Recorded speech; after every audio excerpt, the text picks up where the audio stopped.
and welcome to the podcast. It's episode 1 and I can't wait to get stuck in. My name's Joseph Parsons and I'll be giving you your in-depth look at the world's sporting events. But for this series, we are talking about the World Cup and we are bringing you a weekly World Cup series, and we are starting with an episode with Andrew White and Raj Poojara. So you reckon England makes the final? I don't know. I don't know who I'm backing. So I really think... backtrack there. You are such a piece of work. You are a piece of work. I will back England. I think there could be a surprise. And they beat Argentina. And yeah, well, you know what? I think it's going to be such sod's law that the World Cup that nobody cares about and nobody has any enthusiasm for and nobody really watches. That's one where we really do well. I think that works out. That is so true. Unfortunately, we had a power cut during the record, so I wanted to just capture some of the conversations we had at the start that we lost. So one of the things that we talked about, which was really interesting, was about the Qatar World Cup from an LGBTQ plus perspective. I'm a gay man myself, and Andrew is also part of the LGBTQ plus community. So we wanted to talk a little bit about how Qatar is making us feel. So here is an interview that I conducted after the record with Andrew White. Thank you so much for joining me, Andrew. I just wanted to talk to you a bit about the Qatar World Cup before we get into the podcast proper, because we did record some interesting discussion about it that we unfortunately lost. I can't believe I'm asking this question ahead of a World Cup. Are you going to watch it? I still don't know. I said when we did our first chat that I didn't know. It's been a few days. I still don't know. It's but I'm very just not excited by it at all. And like, I think I'm more of a club man anyway. I kind of get swept up by World Cup Euros fever when it comes around, and there is no fever. We are ironically in a post-COVID age, fever free. There is no excitement, and I'm not sure I'm bothered about watching it at all. Obviously, the human rights and the LGBT treatment does factor into how I feel about it. I also think that factors into why there's no fever at the moment. I don't know if I just don't think I care. It is a weird one, particularly the World Cup fever element. I just think media outlets are absolutely terrified to mention Qatar.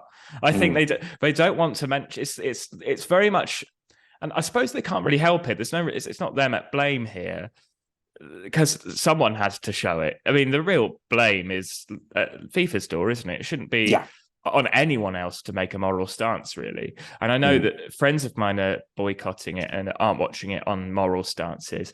And I was a bit sort of torn in that regard, because I wasn't sure whether I should not watch it because I'm a gay man. But then it sort of felt a bit like Qatar was stealing the World Cup from me. And I feel it's one of my favourite sporting events, the World Cup. So it just felt a bit like they were stealing. So on a point of principle, I thought I'll go the other direction and watch it and do coverage on it. Yeah.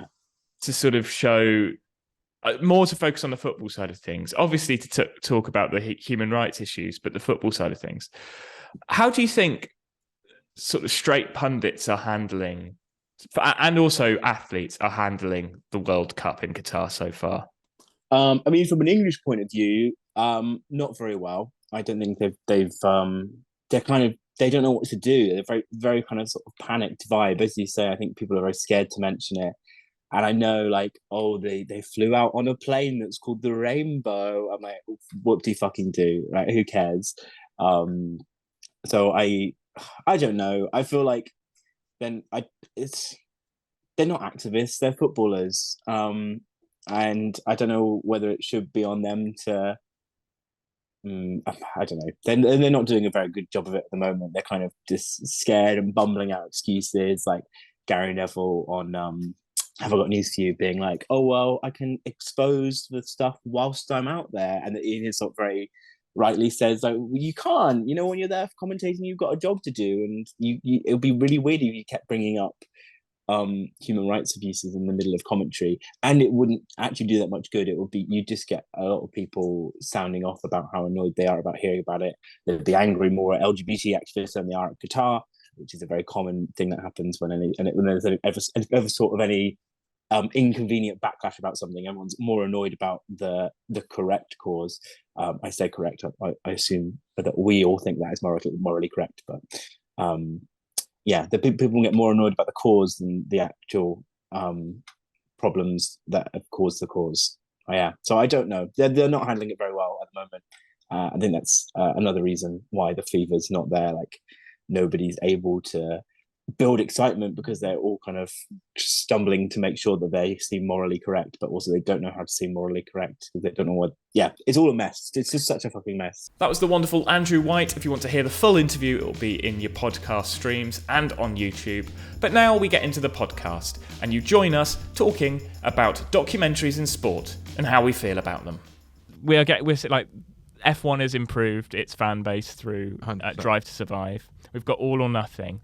You really like this. I like All or Nothing. I like Sunderland Till I Die. I like the Leeds United one. So you like this as well, don't you? Yeah, I'm a big fan. I watched one in Italian the other day. I want to watch the Feyenoord one on Disney Plus. Oh, I know. I got Disney Plus is doing football. Disney Plus's documentaries are. What are they doing? Animating it? They got they got all the National Geographic stuff and everything. Yeah. Jesus, they're buying everything now, aren't they? They're killing it. Definitely. They're the highest subscribing since Netflix put their prices up. Really? Mm. And there's me thinking, I've got Amazon Prime, I've got Netflix, I never use them. I literally, I'm not I don't like those documentaries. I think they over-dramatize. But have you ever watched one? Yeah, I watched the first 2 series of Drive to Survive, and then I hated it because it turned it into this kind of soap opera. And I was like, that's not why I've grown up watching F1. I love F1 because it's a wonderful sport. It has so much drama in it already. I don't need to know the personalities. You see enough of that in interviews. What about like the FIFA corruption documentary? How does that? I think corruption stuff is different because it's more about like a subject, whereas it's not like the behind the scenes-y vibe, which I struggle with.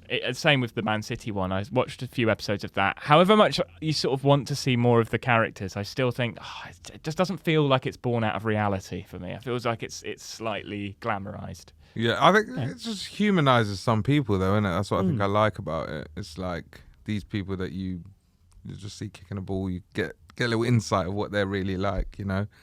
Yeah, it's edited. I mean, like I was saying, Mendy looks great in the Man City one, but... Yeah. He turned out great. What about historic stuff? Historic stuff I'm all right with. But I'm not a big history buff anyway. I'm going to be honest, that's more just on me, having a poor grasp of watching things that's based in the past. I like things in full colour.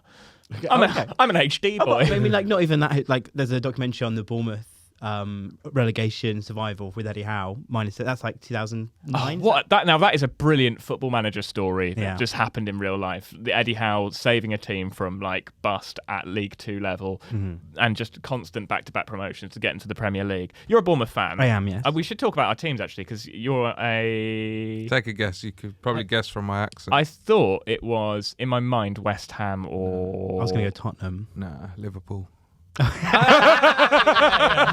That does make sense, actually. Yeah, fair. That's a great line. Yeah. So you're a Bournemouth fan. I've got to say, when Scott Parker got sacked, did you envisage the run you've now just been on?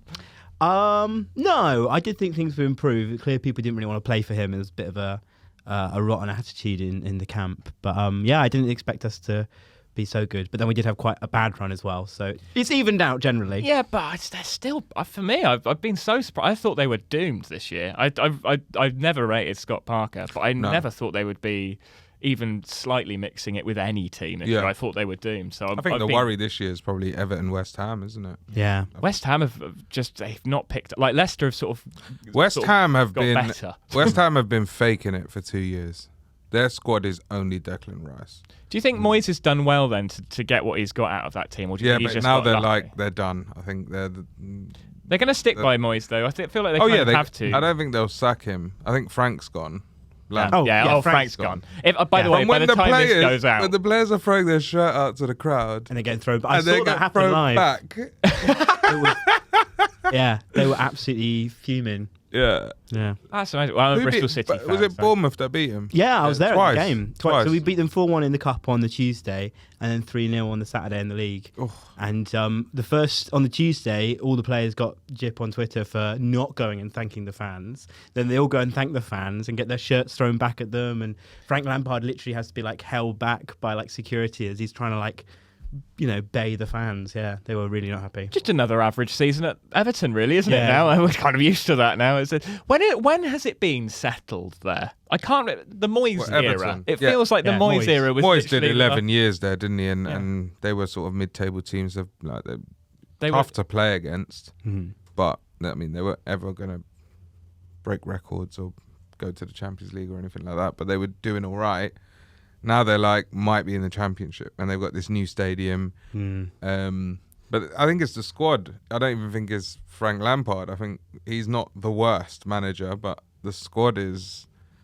I actually don't think he's done too bad a job. He sort of rescued them from relegation last year, and he's sort of kept them out of that sort of battle to an extent this year. And now that they're obviously sinking, and everyone's now going, "Oh, Everton are going." Iwobi's probably the only player that you can go, "Oh yeah, he's great, like most improved." And he's the one that got his shirt thrown back at him. Yeah, Everton fans do not like him. He's the most improved player in that squad because other than that, it's like someone who a Brighton reject, a Burnley that got relegated reject. That's the players they bought. They didn't go out and... See, I looked at their transfer market. I thought they did quite well. I thought it was some shrewd sort of some bargains there. But I genuinely think no one... Connor Cody was a good buy. Yeah. That was the sort of where I was aiming at. I think he's so good. And you'd think that defence would be a lot more organised with him in it. But apparently shouting is not all you need. No. Need a team around you as well. I would talk about Bristol City, but it's been a bit of a tough run. So I'm going to sort of move swiftly on to talk about the World Cup because I want to sort of talk about the opening game. We're not talking about the 9-0. We're not talking about that. What, the 9-0? No, against versus, Oh, yeah, sorry, forgot about that. Yeah. No, I've let go. But, I mean, Liverpool have had a great season now, isn't it? Isn't it nice for you guys to be back to where you were? You had a couple of seasons off, but now back to shite. Yeah, not shite. I just think that this is where they sort of were. They were always sort of like touching the top four. I think the Prem finishes, and I'm going to regret saying this on tape, City, Arsenal, Liverpool, Newcastle. Really? Top four. See, I think Arsenal's going to go all the way. I think Arsenal are going to do it. I agree with the top four, but I think Arsenal over City. See, mate, the gays combine. You're outnumbered for once. I genuinely think they're going to do it because Man City have stumbled more than I thought they would this year. And again, Brentford have been really poor form. It's the squad depth that will cost Arsenal. I reckon, especially after the World Cup, I suppose. That's a good point. Whereas City got two. Did you hear what happened today? At Haaland? Yeah. How funny is that? Sorry, I haven't heard this. Update me and the listeners. So you don't watch reality TV, do you? No. That's what it was on. Was it? No, I'm joking. Oh, what team was it? Ashburton or something like Ashburton, that. Something. Yeah, they're like North Prem or something, right? So there's the World Cup's going on. Haaland's not going, so they've put an official request in to loan Haaland for the month of the World Cup to play for Ashton, whatever. I don't even know who it is, but is it Kirsten?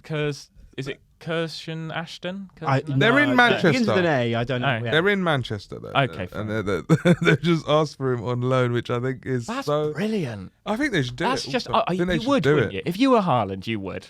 But also, you would kick the shit out of him they're gonna clatter him. Yeah, that's a lot of kicking in the. You just need one Man United fan in that team, don't you? Oh yeah. Dumb. And he's or an Arsenal fan, just like end his career like his. Well, Roy Keane, like he did to his dad. He's incredible, isn't he? Like Haaland is like immaculate. He's a beast. So absolute good. Beast. And Nunez is not bad. It's just that Haaland's so much better. Wouldn't you love it if you just thought, do you know what? My dad played for Man City. Sorry. Could I be English? Could he be English? Could we try and claim him if he's not going to get into the World Cup for the next couple of years with Norway? Could we just try and sort of get him? How would we do that? Is he not already capped? Yeah, I don't know. I was just hoping that. I mean, he was born here. Could we just pop that? Does that count? Can you not just go back on caps? What happened with? No. Only if you played. Declan Rice played for Ireland, though, didn't he? Yeah, but if it's a senior cap, you can't change. Oh. Hence why Tariq Lamptey's just gone to play for Ghana. Yeah. Even though he played for England, but he was uncapped as a senior. Yeah. He's a very good player. They're very tenuous with it, but once you've committed, you've committed. Because Qatar really since the early 2000s, they've been shipping in other internationals and I don't even know what the word is. Not patronising. Patronising.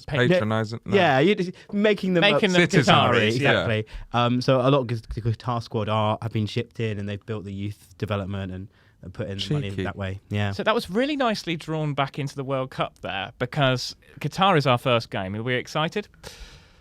Iran. No, as in like Qatar's the first game of the World Cup. So our first game is Iran. Which Ecuador, Qatar. Who cares? I'm going to miss that one, I think. Yeah. I feel like I'm going to have to watch it because I'm doing this podcast every week. It will be out every week. Bit of plugging mid podcast. I mean, I can't imagine that's going to get a huge amount of views. No. I will miss the wall charts, actually. As much if I do dip in, I won't bother with the wall chart. I used to love a good wall chart. The wall chart was part of the World Cup for Yeah, it was it was getting from and the the paper, Panini right? stickers. Yeah. Panini stickers in the wall chart. I think you should do one this year, and at the end of every episode, you open a sticker pack. I've got enough on. I think you should do that. I think that should be a thing you do. Okay, well, fine. One thing I am going to do is ask you who your tips for the World Cup are, because I'm going to sort of make sure I ask all the guests who they think are going to win the World Cup before the World Cup starts. Have you got any hot tips early on? I think Argentina's going to win. You think the RGs? I think that's a good shout. Yeah, I don't really know where else to go. I was thinking Argentina too. I think Portugal will go pretty far. And I think they always Belgium do, don't they? and France. I think that's the 4 in the semi-final. I think Portugal will get to the final and score 3 goals. That will be the sort of way Portugal final? get in. Yeah, they're so negative, but they somehow do it, don't they? Is that possible, that 4? I don't know. Yeah. I've just said that. Yeah. I think it's a very good 4. If it's possible, I'd back that. Yeah. I've got the groups here, but I don't know how they branch all out. break down, yeah. So one team I would really put in this is the Netherlands. They've had a very good. They've seemed to have picked up form. They've sort of been nowhere for a few years. They've seemed to be playing at a good level now. I wouldn't rule the Netherlands out for a good run this year. First World Cup for Van Dijk as well. He's never played in a World Cup for Netherlands. Is he not? No. Is Ake in the Netherlands squad? I believe so. Yeah, he is. Yeah. It's just all I follow is Bournemouth players. Yes. Where they end up. He's not a Bournemouth player anymore. Let him go. And he's sometimes a Man City player now. Yes, yeah. which is more than he was last season. My main memory of his Bournemouth contribution was our 4-3 win over you, which is very long. I remember it's very that. far to go back. No, I remember it too. Yeah. I remember. Having recently lost 9-0, we've got to cling to something. So I'm going to go through the groups. So Group A, Qatar, Ecuador, Senegal, and Netherlands. I mean, you're looking at Netherlands and Senegal there, and maybe Ecuador as an outlier. But I mean, Basically, just not Qatar. just not Qatar. I do think Senegal are looking pretty strong as well. They seem to be sort of the Senegal. best of the African. What year was it? Probably 98. I can't remember now. I should have probably done When some more research. Senegal and what was his name? Diouf. Oh, yeah. That year where it was all about Senegal. That first game where they I think it came back from behind, and that's that. I've always think Senegal's a threat. I wouldn't be like, oh, that's an easy game. Not that. England, Iran, USA, and Wales. Oh, I think England's through. Yeah. And then it's between USA and Wales, and I think USA are good. I'm going USA. Okay, I'll go Wales. For I think it's gonna be England and Wales. I think USA haven't got a huge. They've got Wales some good just players. make it, and they just make it. Yeah, they did, but you know what they're like. They've got a very patriotic fan base. I feel like their fan is an extra player. Is Iran even going to be able to? They're definitely going, are they? I thought with all the stuff going on there, they might get kicked out of it. Well, if they're going to get kicked out of the Qatar World Cup, that's a bit rich, isn't it? Fair. The human rights. If they get knocked out of a human rights abuses, Yeah. at the Qatar World Cup, that is so rich. something. That is something.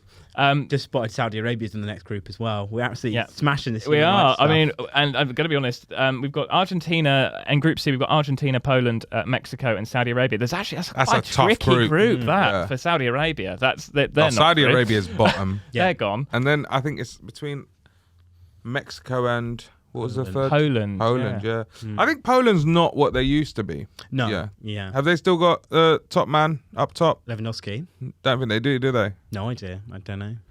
So, because I don't think they're going to be as good as what they used. They've not really been like what they used to be. No, but they're big players. So when you put them up against your Mexicans, you know what I mean? I've not really seen much about what sort of the South American teams be doing. We haven't really heard much about them, but I still bet Do you know what? I think Poland could do that. I think they could scrape through. Argentina and Poland for me in that one. Really? Yeah, I think they could scrape through. I'm going Poland Argentina, Mexico. are a tricky side. Okay. Their goalkeeper is amazing. He only plays every 4 years, doesn't he? Yeah. I am looking forward to the standout keeper of the tournament. I feel That's like always something fun, always, yeah. Who was- Often it's an African keeper, isn't yeah, it? Like, it's always or someone South that, Ameri- who's the Mexican keeper?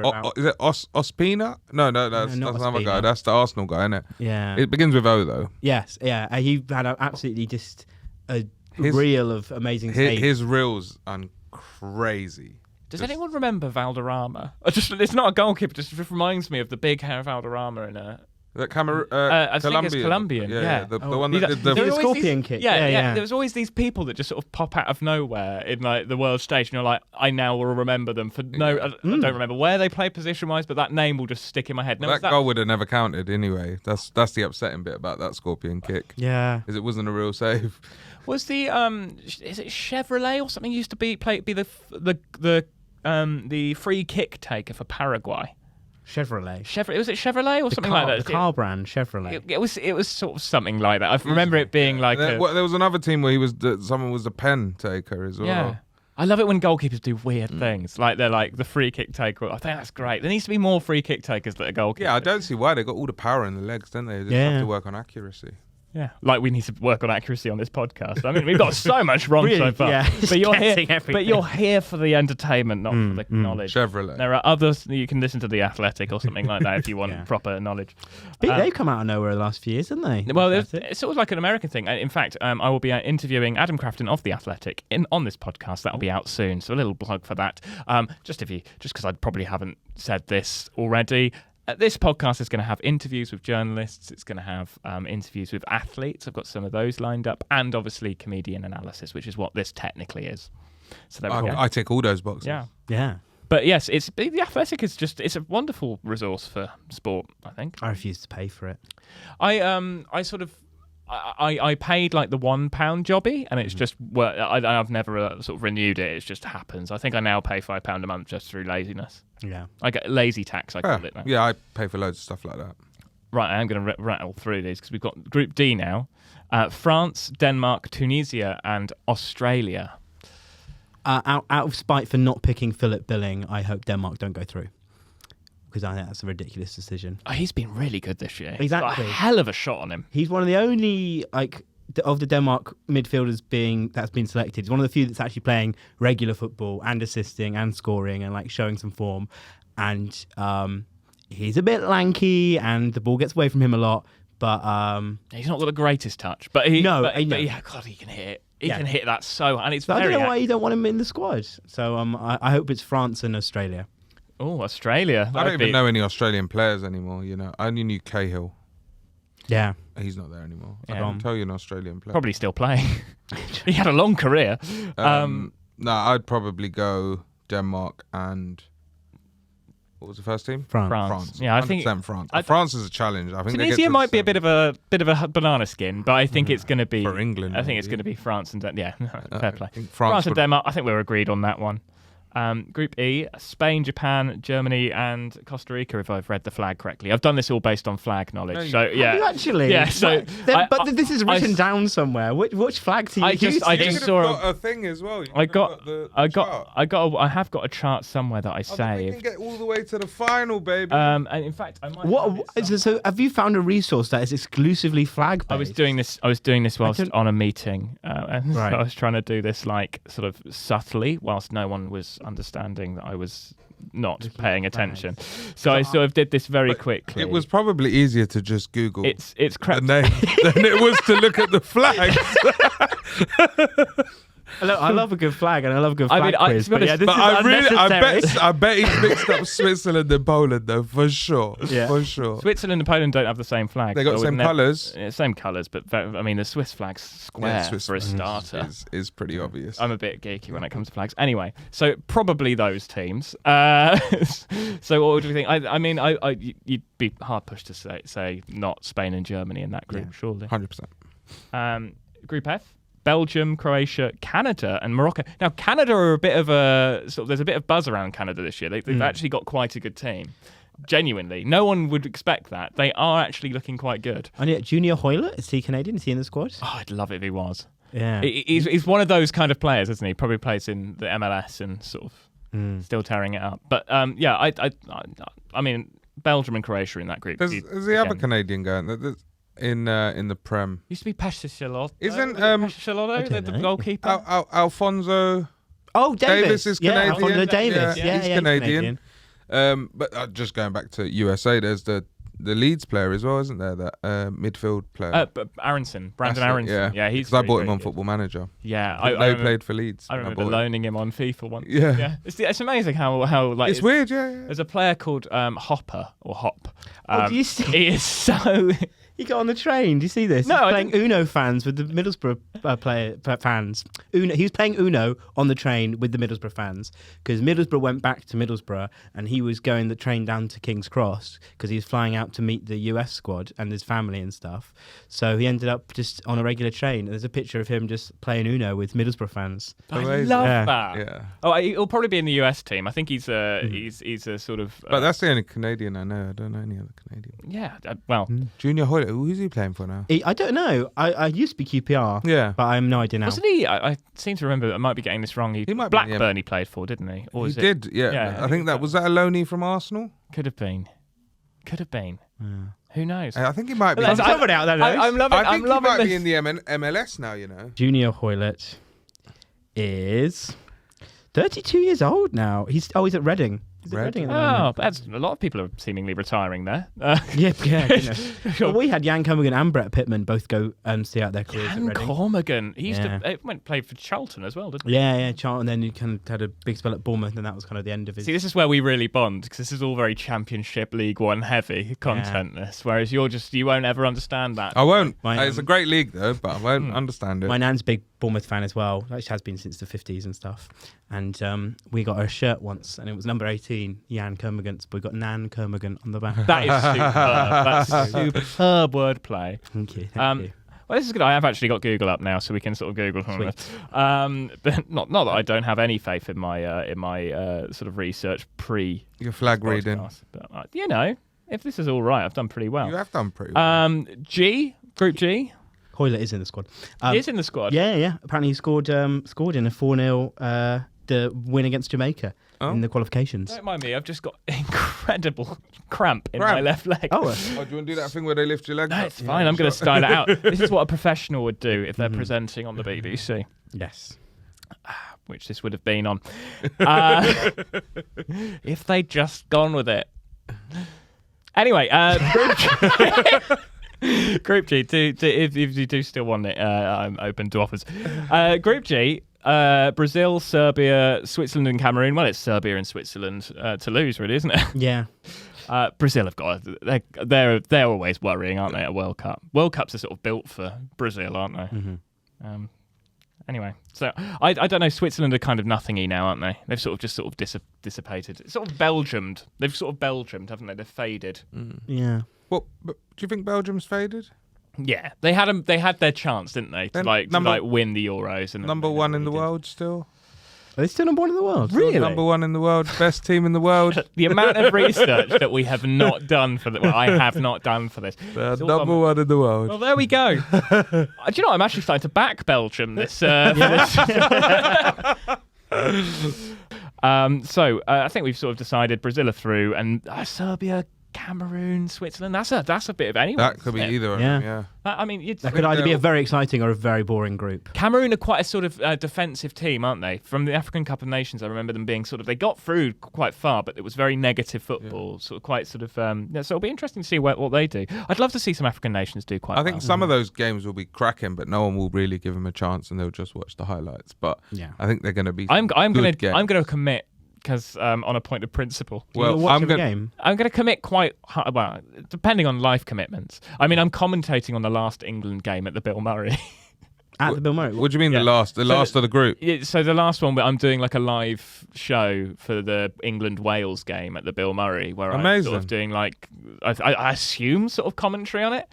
It'll be a fun day. And it's being streamed out, is it? It's being played at the Bill Murray. Yeah. and it's going to be great if you want to come down, people. I feel like it's cursed to watch football in comedy venues because I saw the Euros final at 21 Soho last year. Oh, really? That was it was a bad atmosphere. I've never seen one in a comedy venue. I went to a pub, yeah. Oh no, I have. I've done once at the Bill Murray, and I think we won. So. Oh well, I had a lot of people buy me dinner after the Euros because I used to put all my bets on my Instagram story. You did. And I put Luke Shaw to score first. He's never scored for England, and so a couple people on the Instagram followed it, and he was something like 65-1, and this guy put 10 quid on. He got £650 back for that goal. Wow. Now, I didn't back my own bet. What I did was I said Luke Shaw to score first and England to win 2-1. So I put my odds up, but I didn't put just Luke Shaw to score, but everyone else did because they misread it. And so loads of people made money off my bet. But so I'm going to do the same for this World Cup. I'm going to put my bets out. And we should just follow the first half of it. Yeah, just do half the bet. I think we've just started a new segment. Football heartbreak. Oh, that's really that was. But I'm not a big bet. I put like 50p and a pound here and there. I'm not a big. I'm always like an accumulator, like a £1 accumulator, and I always do like a really outrageous. And you never bet on the early kickoff. Never bet. Always the 3 o'clockers, and then it means that Jeff Stelling, when he's talking you through the results, it becomes more exciting. Even though I love that anyway, I will live and die by Gillette Soccer Saturday. I love it. I love it. I love it. It is my Saturday tradition. But I once did a huge bet, a huge accumulator. It was going to be a grand in. All of the results were going my way. The one result that didn't go my way was the Bristol Rovers result. Your team, who I hate because I'm a Bristol City fan. Get out! Get out! Same shit, innit? I don't know why I invited him on. Absolute disgrace. Anyway, Group H. They both wear red, right? Group H. One wears red. I don't care for you anymore. I just want this to be over. We've got 5-10 minutes. So just shut up and let's just get through this and pretend to like each other. For God's sake. Group H. Portugal, Uruguay, Ghana, and South Korea. Yeah, Portugal and... I'd love it to be South Korea. Yeah, it'd be nice. I think it'd be just for Son. I love him so much. Hopefully his face recovers by then. But what's wrong with his face? He's got a fractured eye socket at the moment, I think. Oh, so he is on the plane. But yeah, he might not make the first game. Oh, which would be such a shame because he's the world's most loved footballer, isn't he? Who is it? Portugal, South Korea. Who would the other two? Sorry, Uruguay and Ghana. I think Uruguay could be a good. You think Ghana? This is quite a good group. I'm actually Group H. Group H. Because now you said Uruguay, and I was like, oh shit, Uruguay. Oh, Nunez. Yeah. Portugal could easily fluff this group. No, I genuinely think they Portugal go to the final. Really? This is interesting. So, who would you? This is a good question. Who would your finalists be? Argentina, Portugal. You? I'd agree Argentina. I Go on, think say England. Yeah, I will back England actually. Don't bully him into being patriotic. Don't bully him into the belief that we might actually get through to another final. England can't win. We haven't got a defence. As an Indian man, this is where I want England to lose because of what they did to us in the cricket. So, right. So do you sort of switch sides depending on what the sport is? In terms of, are you going to be supporting England? Yeah, we don't have an Indian. I'm sure you do have a football team. Yep, it's not in the World Cup. Not in the World Cup. I don't think they're in the top 1,000 teams in the world. It's quite. They got a really good kit though. Yeah, I might buy it. It's not quite a good looking kit. Nice. Some of the smaller nations always do. Like you always see like San Marino or someone, and you go, "That's a good kit." But if it's cricket, it depends who's playing. To be honest, like if it's the final and England's there and India's not, Are you into the cricket? No. Okay. But 2020 I can watch. Just patriotism. 2020 I can watch because quick, but you couldn't get me to sit down for 5 days to watch a game. I don't understand it. I don't get why it goes on for 5 days. See, I was listening to what's podcast, an innings? They sort of created this to sort of get a new audience into cricket, hoping that they would then go and see some of the longer form cricket games and cricket matches. And it sort of hasn't really. People love it, and then it's obviously got shorter with the 100, and then maybe there's going to be a 50 or 20. IPL I don't know. As well. It's amazing how quick they've made the sport, but it's got me into it. I was a bit of a late adopter to cricket. Same with golf. Like I've got into those sports as I've got older. And I don't think they're necessarily older person sports. I just don't think they were marketed to me when I was they weren't, were they? Or they were rich people sports, and so wherever you grew up, you may not have had access to it. So we had a golf course, but like What, at it's so school? elitist. No, God, no. I went to quite a sort. I'm from Somerset, so we have like 4 schools, and all of them are like secondary, sort of your traditional sort of comp schools, and it's always very mixed. So I'm sort of just came from a very sort of humble background, but we had one golf course in Welbury, and it was always quite elitist. Like there is an elitist vibe going there. I'd never liked that sort of thing with squash and tennis and any of that. There was always sort of like a sort of tennis is another sport that struggles with a bit of elitism. Tennis, I always forget the rules till I watch Wimbledon for about 4 hours, and I'm like, oh yeah, cool. I won't get you on Got for it the again. for the Australian Open then. And Nah, don't waste your time. do you watch any other sports? Not really. I sponsor a motor racing car actually. Do you? I do, yes. You sponsor a motor racing car? Yeah. Okay. Yeah, in the Mazda ZX Championship, whatever it is. Considering I'm putting money into it, I probably should know. You should know, yeah. But my friend Luke races. And What's his name? Full name? Luke Pullum. Luke Pullum. The season's ended now. I don't know whether he'll go back into that Mazda. He's certainly going to be looking for a seat somewhere. But yeah, so I follow him a little bit and F1. But and my dad used to. Is he LGBT? He is. Yes, Have you heard of this? I've heard one? of it. I'm big on my motorsport. I watch all of the junior formulas. He just went up for the Racing Pride. Yeah, because I know Richard Morris, who is the guy who runs Racing Pride. No way. I met him a long time ago. We were going to try and do something, and my profile wasn't big enough for us to do something like big. So one day we'll do something. I'll definitely get him on this because Richard's such an interesting guy, and the Racing Pride movement's amazing. Mm-hmm. But yeah, I follow what he does, and he's just done an LGBT program, hasn't he? Where he's got people to sort of drive in Stanford, I think it was, where they did it, and it was pretty impressive. And one of them won a seat in the race, and yeah, my friend Luke was one of them. Oh, that's amazing! Is that like round the track? They go around the track? Or Yeah. Like rally stuff? No, it's all track. This is track race. It's F1 sort of format, but with different cars. Oh, like standard cars? Sometimes, yeah. Yeah. Often these things will sort of link with the British touring cars. Is the biggest sort of day racing we have in Britain is the British touring cars. So there will be a lot of people on the TOCA package. So it's run by TOCA. Right. And there'll be like F4, which is where like George Russell, Lando Norris, all of those guys start there.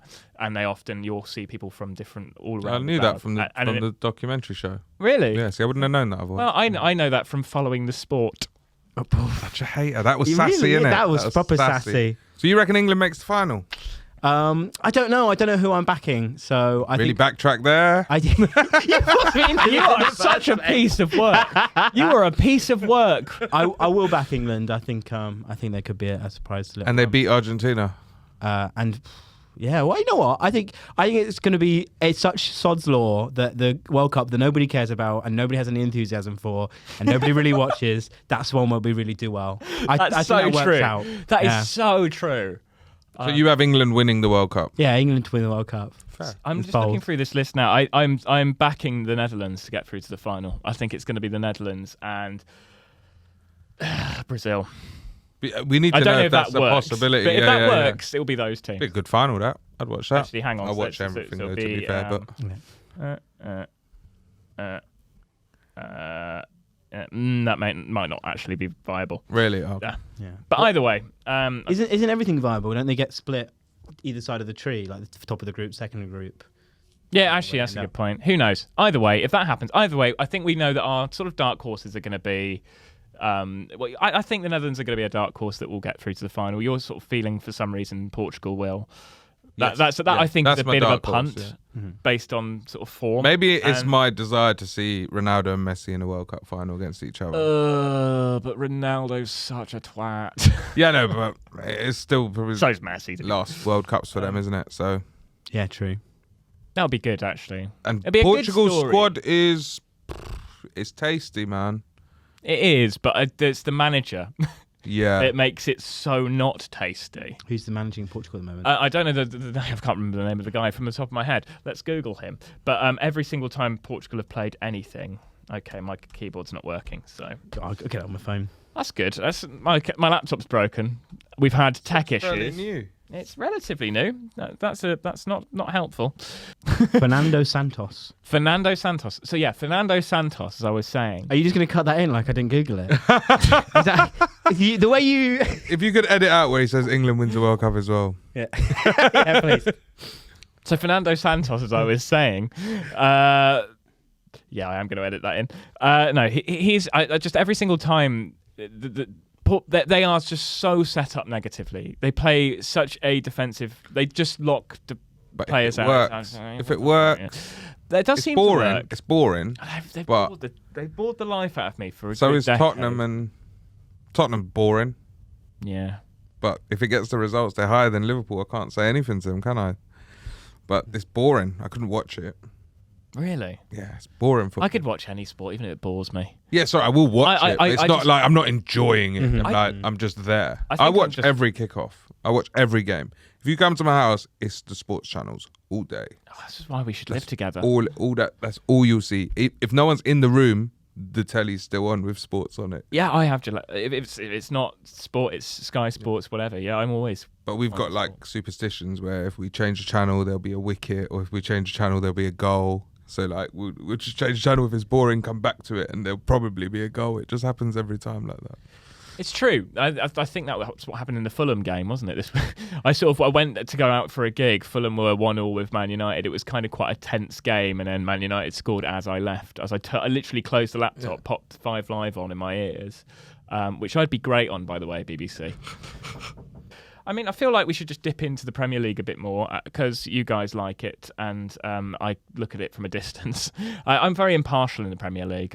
Football's the winner for me. Yeah, you're a Rovers fan, so it's just difficult. You did that one on purpose. Yeah, of course he did. He knows how to push my buttons. This is why. What league are they in? Championship? Yes. Sorry. Yes. Bristol City are in the Championship, and we are very. And Rovers are in the Championship as well. No, they're in League One. Oh. Yeah, poor things.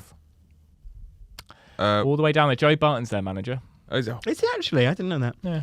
he just had his court case and that, didn't he? Not guilty and all that. So he's a piece of shit. We've really fun game football, isn't it? We've done a real tour of the court cases of football in this podcast. I immediately tune out of the Championship when we get promoted. I mean, it's only happened twice. But yeah, first. You know, you're always back down the next year. Excuse me, thank you very much. We had 5 years in the Premier League. Yeah, you're not quite Norwich. That's fair. Yeah. So yeah, 2015 we went up. I was like, I just don't follow the Championship anymore. And then this season we've gone up. No idea what's happening down there. Well, the Championship, it was weird for the Championship this week because I think Charlton, League One. Another team in the Championship. This is such a well-researched podcast. Are the only team left in the Carabao Cup, apparently.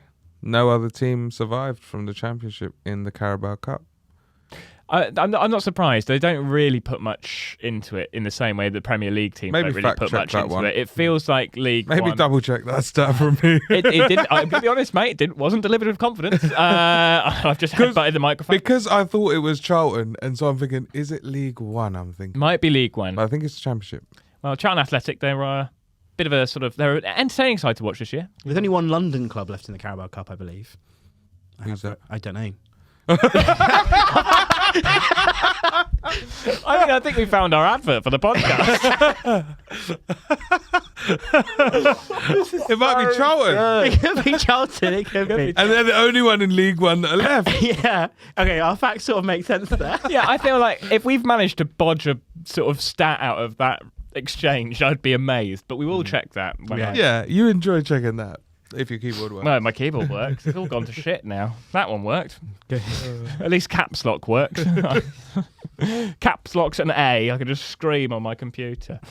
But yeah, I think it's going to be an interesting tournament. I'm feeling weird about the World Cup, and it's not getting better. Do you know? I thought I'd sort of like sift out the noise of the horror of it all, but every single week someone seems to say something stupid or offensive. Like it's so frustrating. I think what's going to happen is there's going to be people that go out there and purposely is probably not the right word. They're going to be themselves, and I think the Qataris are going to leave them to do it, and I think it's all going to be absolutely fine.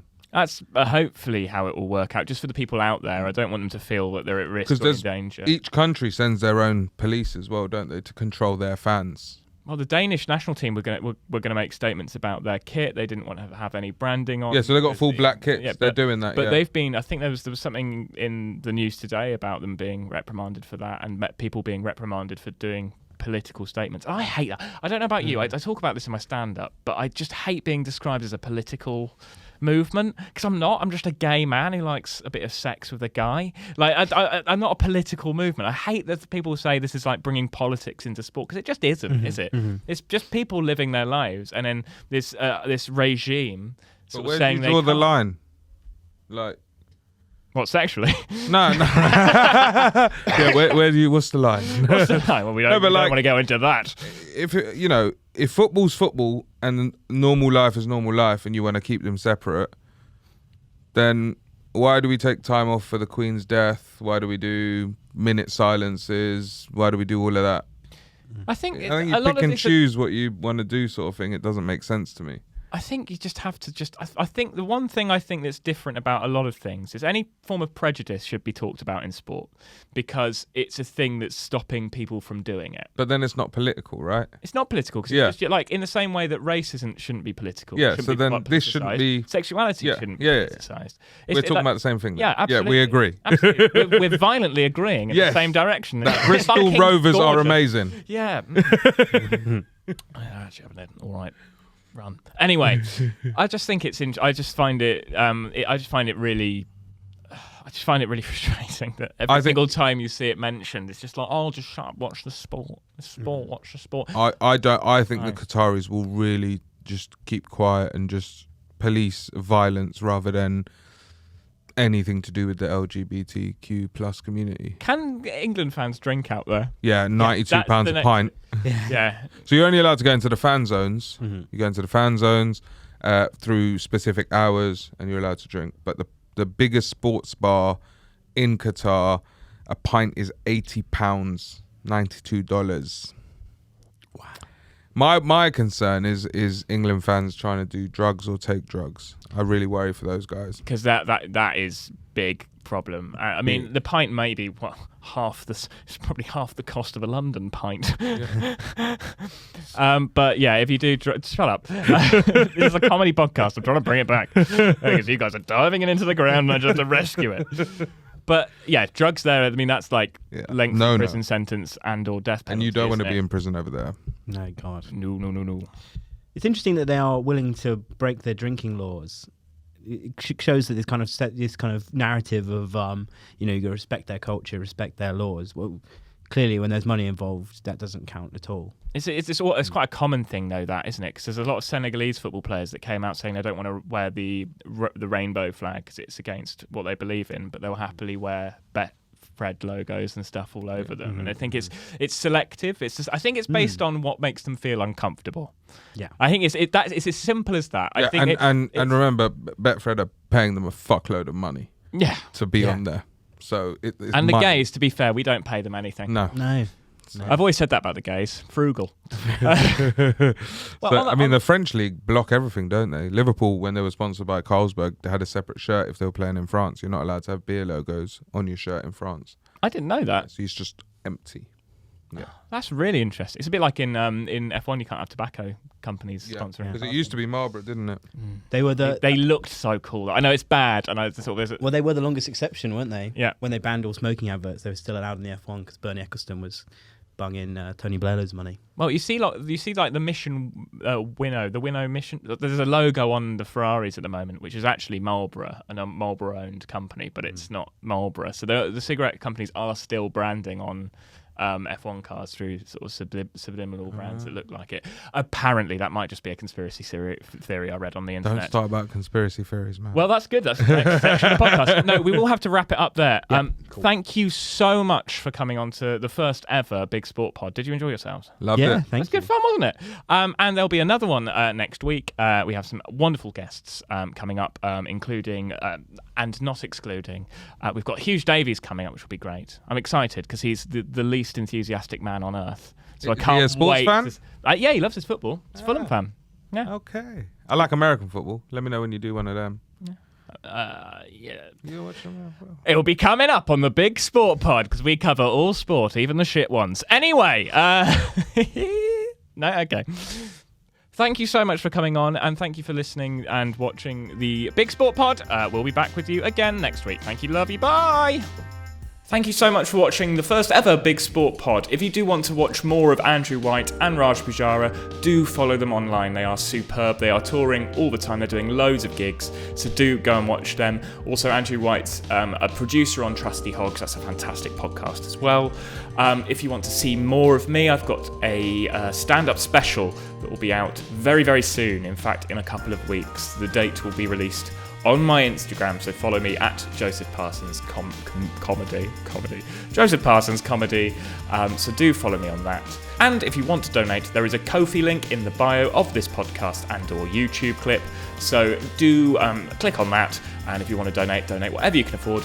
But apart from that, have a wonderful, safe, enjoyable World Cup journey. It's a weird sign-off, but we're going with it. Love you, bye.